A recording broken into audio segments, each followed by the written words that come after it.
Aujourd'hui, Interproformation s'intéresse aux différents types de fautes du salarié pouvant éventuellement donner lieu à une procédure de licenciement disciplinaire.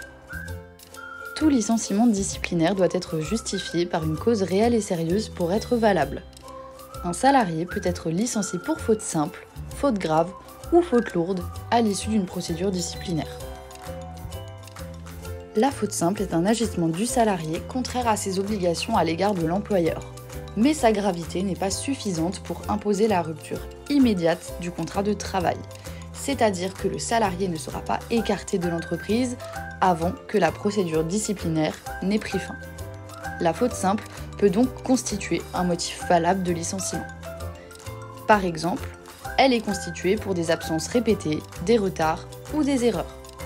Notre conseil, si votre salarié commet une faute simple, privilégiez d'autres sanctions disciplinaires telles que l'avertissement ou le blâme.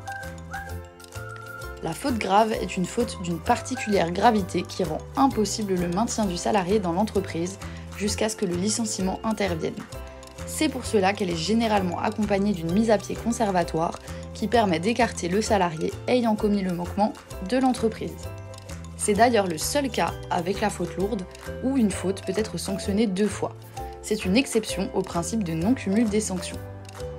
Il peut par exemple s'agir de violence, d'un état d'ébriété pendant les heures de travail, de harcèlement, de vol, d'un emprunt de véhicule d'entreprise sans autorisation, etc.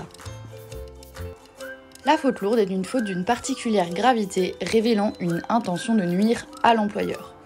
Elle rend également le maintien du salarié dans l'entreprise impossible. Elle est donc, comme la faute grave, accompagnée d'une mise à pied conservatoire. S'il y a faute lourde, l'employeur est en droit de demander des dommages et intérêts compte tenu de l'existence de faits destinés à porter atteinte à l'image de l'entreprise, à ses activités ou à son dirigeant. Il peut par exemple s'agir de menaces de mort envers l'employeur, d'une séquestration du personnel de l'entreprise ou de divulgation d'informations confidentielles. Alors, connaissiez-vous tous ces types de fautes ?